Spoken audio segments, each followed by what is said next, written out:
Game threes for the second round continue this Saturday, May the 11th. We had two of them on Friday. We've got the other two today and tonight on Saturday, both on ABC National TV. Thunder Mavericks, Celtics Cavaliers, and in both situations, the number one seeds for both conferences are coming off a loss. Technically, Dallas and Cleveland now have home court advantage. Will it matter? Can they keep it going? I'll let you know how to play both of these games. Side, total, player prop analysis, deep dive coming up for you free here in just a moment. Hi, this is Steve Merril, WagerTalk.com, right back here on WagerTalk TV, and I'm doing this every day, every game, the NBA postseason. I'm breaking them down in full detail for you. If you're finding it useful, do me a couple quick favors. Thumbs up, like the video, and comment below. Let me know if you want to keep seeing these on a daily basis, and I will keep them coming. Also, let me know what sides, totals, player props you're looking at on Saturday. Let's win together here on WagerTalk TV. Both games on ABC National TV this weekend. First one, 3:30 Eastern. Western Conference semifinals continue with the Thunder and Mavericks. Oklahoma City was in a good spot in Game 1. We had a strong best bet on the Thunder in Game 1 Tuesday for my clients at WagerTalk, and they won easily as expected. Really never in doubt with that 22-point win. Well, Dallas came back on Thursday night, and they shot much better from the field, especially three-point range, and that was the difference in the game Thursday night, was the three-point shooting. In fact, the Mavericks were plus 24 points from three-point range, yet they only won by 9. By the way, Thunder were plus 12 in Game 1, and they still won by 22. So OKC's been the more consistent team down low. They've been the more dominant team in two-point range, which is usually a more consistent barometer. So, yes, they look like a bit of a live dog here getting points. In fact, it's the first time they've been an underdog in the playoffs this postseason. But the public is leaning towards the Mavericks. So, once again, a little bit of public sentiment on the Mavericks, and I think it's, some recency bias, what they saw on Thursday night. And Doncic looks like he might not be fully out of it. I was worried about his knee, and I talked about it in Thursday's video that he was not healthy, and his three-point numbers had shown it. He was just 1 for 8 shooting from three-point range in Game 1, just 17 for 75 in the playoffs, 22.7%. Well, he did shoot better in Game 2, 5 for 8 from three-point range. He did a lot of the damage early, got off to a fast start, was a little hobbled at halftime. He's a walking injury, to say the least, but he's a warrior, and he fought through, finished with 29 points. The surprise, though, for Game 2 was that Kyrie Irving only had 9 points, only was 2 for 8 of shooting. You would have thought if Dallas was going to pull the upset like they did, that Irving would have more than 9 points. So in a way, that was a positive for Dallas. I would expect Irving to bounce back. He's now gone under in 2 straight games with just 20 and 9 in this series. His point total set at 22.5 for Game 3. He has had less than this in 4 of the last 6, but the 2 games he broke out, he had 30 and 40. So back at home, I would look for a pretty good game from Irving.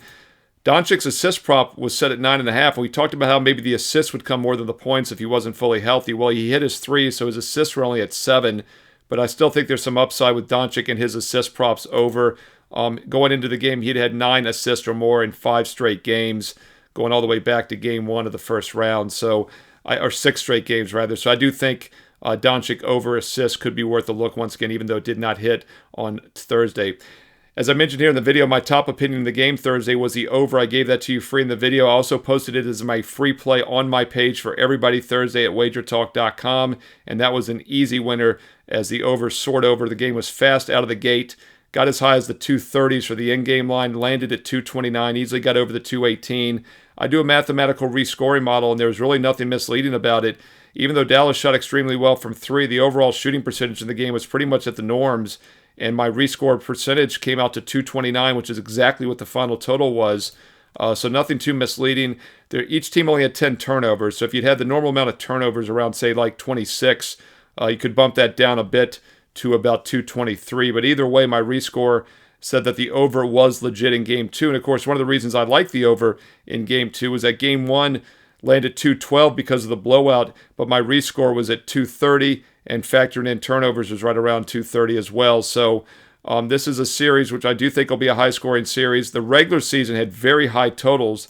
It shows how much it's been bumped down here in the playoffs. In fact, the regular season, the 4 head-to-head meetings, we saw 235, 239, 233, and 226 for the posted over-unders. Only once in the regular season did both Doncic and Irving play together. That was the February 10th meeting. Dallas won that easily, by the way, by 35 points at home. 257 points were scored, and the total was 239 was the posted over-under. So the odds makers have drastically dropped it in this series to 218. I still think there's some value with the over in this game. I don't like it as much as Game 2, just due to the fact that Oklahoma City is now coming off the loss, and they are a very good defensive team. But both teams are top 10 in pace, top 10 in possessions. Both are top 10 offensive efficiency, and the total is about 15 to 20 points lower than the regular season meetings. So I do still think there's some value over 218, and the rescore has shown that as well. Player props for OKC. Let's look at those here on the way out before we get to the next game. This is the guy I mentioned in the video on Thursday in Game 2. I mentioned I thought Jalen Williams might have a good game. Well, he had 20 points, but he did not go over his total. It was 20.5 for the second straight game. He had 18 and 20 in games 1 and 2. Totals were 20.5. Now they've bumped it lower to 19.5. The odds makers have. I like Jalen Williams over 19.5 points.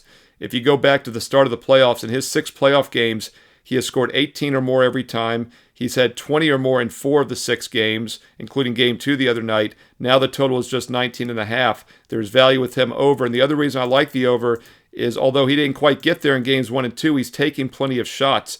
In fact, if you look at the stat line in Game 2 the other night, he had 17 shot attempts, was 7 for 17, a decent effort. But if you recall back in Game 1, the reason I liked him over for Game 2 and going forward is he was only 6 for 15 and still got to 18 points. So mediocre shooting, he's still gotten to 18 and 20 in each game, and now his total is 19.5, and it's a bounce-back spot for OKC off the loss. Jalen Williams over 19.5, my top prop recommendation in this game on Saturday, once again it's at 3:30 Eastern on ABC National TV. All right, we're going to look at the nightcap here in just a moment between the Celtics and Cavaliers. A quick reminder, if you're finding these videos useful, thumbs up, like. It takes half a second. Give it a thumbs up, a like. It keeps this content free.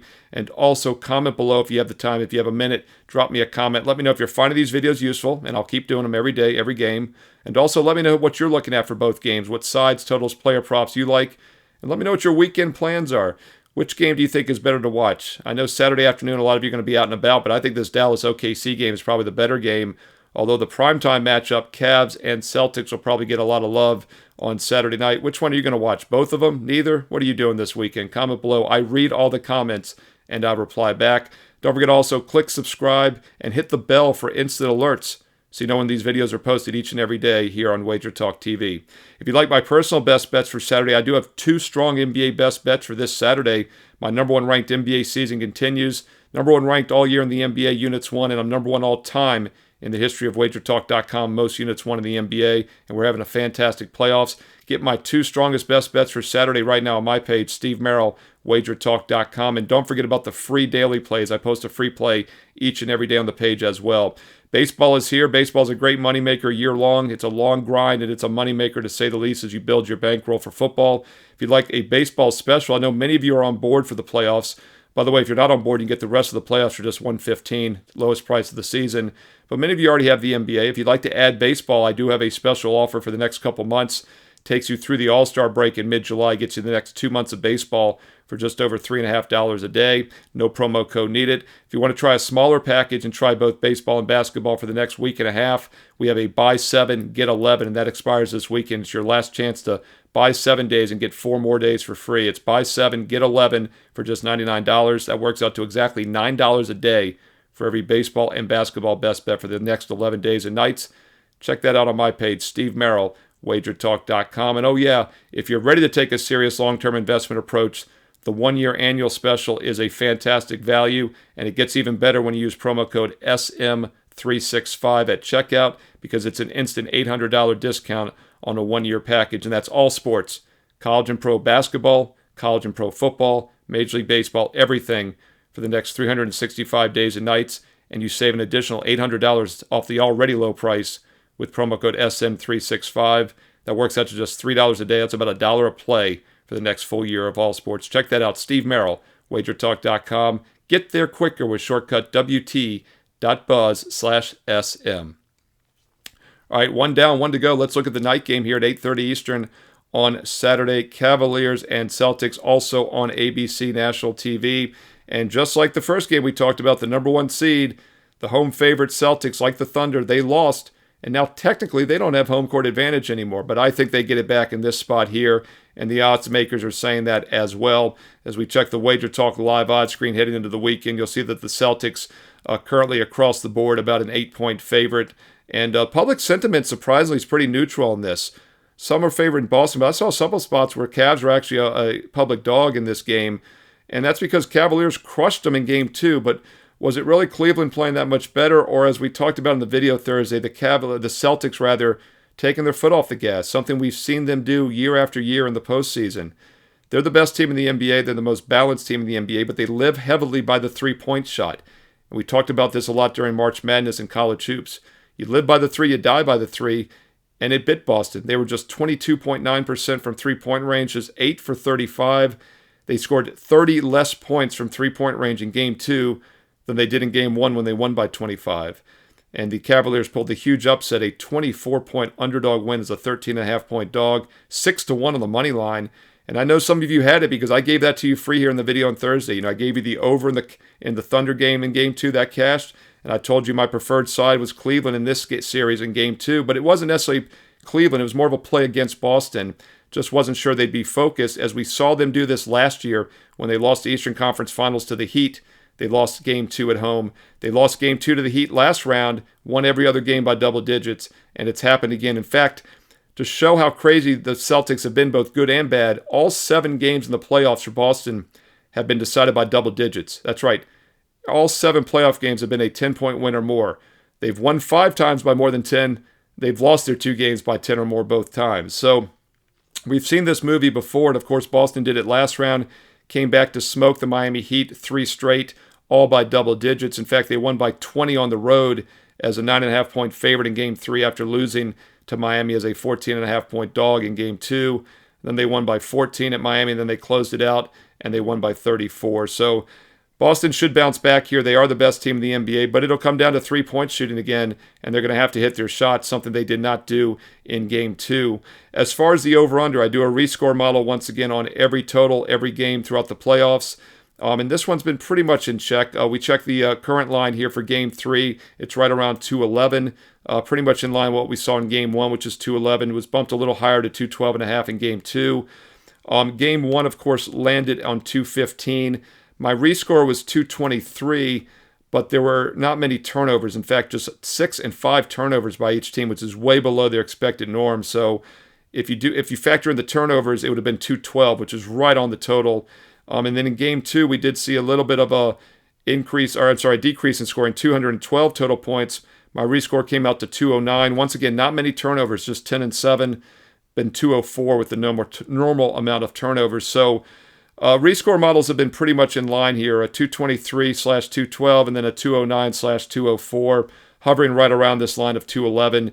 So I think the odds makers have it priced pretty well. You would expect Boston to come focused defensively after a bad showing, and I would expect them to clamp down on D after allowing Cleveland to shoot almost 55%. Celtics, one of the top 3 defensive efficiency teams in the league, so I do think the Cavs are going to have more trouble scoring like they did in Game 1 when they only had 95 points. So a Cleveland team total could be worth look under on that one. I'm seeing about 101.5. So once again, Cleveland team total might be a good play under if you're looking at that for game number 3. As far as the player props, one guy I always like to talk about is Jason Tatum. He's kind of been a zigzag guy, and we talked about him zigzagging, although he'd actually stayed under 4 straight. Well, he's now been under 5 straight. Despite having 25 points, he stayed under once again. So he's now gone under 5 straight in the playoffs. And in fact, he has gone under 6 of the 7 playoff games overall. The only time he didn't is when he had 28 points. He had 23 or less in every playoff game until the 25 against Cleveland the other night in the loss. His point total now 27.5. So if it is a bounce back spot, you got to figure Tatum will do something. But once again, he's just priced to perfection, and he's gone under now in 6 of the 7 playoff games. So hard to play him over, but then again, I wouldn't want to fade him in what should be a focus spot. Points and rebounds have also been staying under. In fact, he stayed under 6 of the 7 playoff games on points, rebounds, and that's set at 37.5. He's had 36 or less in every playoff game. That was the one that went over, but all would have stayed under this point total. So although I look for a big game from Tatum, I just don't think there's much value, unfortunately, in the prop market with him. Porzingis is out, of course, for Boston. That means they have a little less size down low. Jared Allen remains out for Cleveland. But one guy that's not out is Evan Mobley, the young big man, who's really a power forward, but is playing down low more. And we talked about this on the NBA Tip-Off show on Thursday. I mentioned that I liked Mobley props over points, rebounds. Well, he had a huge game for Cleveland in Game 2 on Thursday night. 21 points, 10 rebounds. He took 15 shot attempts, and I think he's going to continue to dominate. Boston is not a big team down low, especially without Porzingis. They rely heavily on the three-point shot, and without Allen likely, and he's questionable, he's been out for 5 straight games. Mobley's getting more looks down low. He's posting up more, and I think he will continue to be an overbet. In fact, the odds makers haven't quite caught on. He was 14.5 points in Game 1, landed 17. They bumped it down for some reason to 13.5 in Game 2. He landed 21 points. Now it's around 14.5 to 15.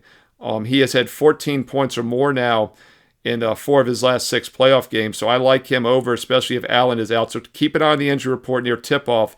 If Jared Allen is not playing, I like Mobley props over even more. Points and rebounds also worth a look. It's set at 26.5. He had 31 and 30 in the 2 games so far, and he had 27 in 2 of the 3 games against Orlando down the stretch. So he's had 27 points and rebounds or more in 4 of the last 5 playoff games, yet it's only priced at 26.5. So once again, Mobley points, Mobley rebounds, Mobley points and rebounds over all make a lot of sense. Evan Mobley's points, rebounds all over make a lot of sense, especially if Jared Allen remains out. He's missed the last 5 games. So keep an eye on that injury report near tip-off Saturday night. Donovan Mitchell, we've talked about him a lot. I don't like fading the superstars, whether it's Brunson for New York, Doncic, Mitchell. I usually look to play over or pass. Mitchell had 29 points, and he had 33 points. He stayed just under the 29.5 in Game 2. He's priced at 29.5 a game here for Game 3. But once again, I think the Celtics might clamp down a bit on defense after losing. Mobley's the guy I like the best for Cleveland props over if you're looking to play somebody on Saturday. And let's look at the Celtics once again on the way out here. I mentioned that Tatum's priced to perfection. Brown had 32 points in the Game 1 win, rather, and he took 18 shot attempts. And then he only had 19 points in Game 2, staying under the 24.5. I would look for a breakout game from Brown. He had 32 and 25 the 2 games before, having just 19. So if the Celtics bounce back, as the odds say they should, as an 8-point favorite, Jaylen Brown will probably play a role there. And Derek White's another one. Ralph Michaels, Joe Ranieri, and I were doing the show Thursday. Of course, Ralph is a lifelong Cleveland fan, and he brought up an excellent point that, the guards for Cleveland are not good defensively. Garland and Mitchell, they're more offensive players. So I'm looking for reasons to play those guys over offensively. And, of course, Garland is a guy I mentioned in Game 2 to go over. He only had 14 points in Games 1 and 2. He has stayed under 16.5, but now they've bumped it down to 15.5. So I do think there's some upside with Garland to go over. But we also want to look at the Celtic guards. Like I said, Brown over. And let's not forget about White. I think White can have a nice game here against some weak Cleveland defense. And White is a guy also that didn't do much in the last game with only 10 points, but he had 25 in Game 1, easily going over his 16.5. He had 25 and 38 in Games 4 and 5 against Miami. So he'd had 25 or more in 3 straight games, ended up with just 10 the other night. So that's a reason I do like him to bounce back here in Game 3. It looks like a good bounce back spot for Derek White. He's currently priced right around 16.5 to 17. So once again, I think we're getting some value with him off the bad game. He took 11 shot attempts, was just 3 for 11, and just 1 for 8 from three-point range. That's why he had 10 points. If he hits anywhere near his norm, he will get up and over 16.5. So Derek White over for the Celtics, Mobley over for the Cavs would probably be my top 2 prop recommendations here in Game 3 on Saturday night. Hey, let me know if you're finding these videos useful. I honestly read every comment, and I reply back to the vast majority. Several hundred comments a day. You guys are testing me, and I love the challenge, so keep them coming. Comment below. Let me know your thoughts on these games for Saturday, what you're doing this weekend. Are you going to watch them both? Which one do you think will be a better game? And also, don't forget, thumbs up, like, goes a long way to keeping the content free here on WagerTalk TV. Hit subscribe if you're not already part of the 151,000 subscribers. Become part of the family for free. And don't forget, click that bell as well if you want instant alerts, because I'm doing every game, every day of the playoffs here. Full deep dive analysis here on WagerTalk TV. So click that bell for instant alerts. Don't forget also, I do baseball throughout the week. Follow me on Instagram for some free baseball content along with WagerTalk. And also follow me on Twitter at Steve Merril, 2 R's, 1 L. At Steve Merril on Twitter for free plays and videos throughout the week as well. And if you're ready for my official best bets, you might want to consider a direct subscription. Now, you can get the Saturday best bets a la carte. 25 for one play. Both NBA games, a 2-for-1 special for 29. I do have 2 strong NBA best bets for Saturday. Daily baseball best bets as well. and we are crushing it right now in all sports. A great time to try out that buy 7, get 11, because this is the last chance this weekend to get those 4 bonus days on a 7-day for $99, but you get 11 days, so that works out to just $9 a day for every baseball and basketball. If you want football, consider the 1-year all-access, the Big Daddy, and use promo code SM365 for an instant $800 discount on a 1-year all-access. If you want basketball only, the rest of the playoffs is on there, that special price for the NBA playoffs. Or if you're on board now and you want to add baseball, there's a 2-month through the All-Star break baseball special for about $3.50 a day. No matter which package you choose, you get the same plays I am personally using every day. Every client gets the exact same games. Different packages because some people want a longer-term package, get their costs down. Some people want to try it out on a short-term basis. But no matter which package or option you choose, you're getting the exact same plays, and they're recapped on my page as well. Go there right now. You'll see the last 20 plays each and every day updated with the analysis. You can click on the analysis to get a feel for how I handicap. And don't forget to check out the free plays as well. I post a daily free play, a game that was just a bit outside from making the cut. This time of the year, it's pretty much always baseball, but I gave you that Game 2 over in the Thunder game free the other day also on the site. So check out the page for free plays daily, including a lot of baseball content. And you can learn and earn, and we can all win together here on WagerTalk TV and WagerTalk.com. And get to my page, Steve Merril, WagerTalk.com, quicker with shortcut WT.buzz/SM. Be sure to check out WagerTalk Last Call. We do have some live programming this weekend at 11 a.m. Eastern, 11 a.m. to noon Eastern. I will be on breaking down some baseball for you and also talking NBA here. Last Call at 11 a.m. Eastern this Saturday on WagerTalk TV. But if you missed the live one, don't worry. It's archived 24/7 here on the channel. But during the live show, you can chat. You can chat with us, ask questions, and we'll answer them on the air. Any baseball games or basketball questions you have, I will answer them live on Last Call Saturday, 11 a.m. to noon Eastern, 9 a.m. to 10 a.m. Pacific.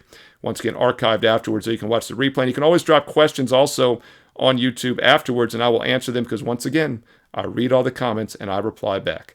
Thanks for watching. Best of luck. Enjoy the games, and I'll talk to you again soon right here on WagerTalk TV.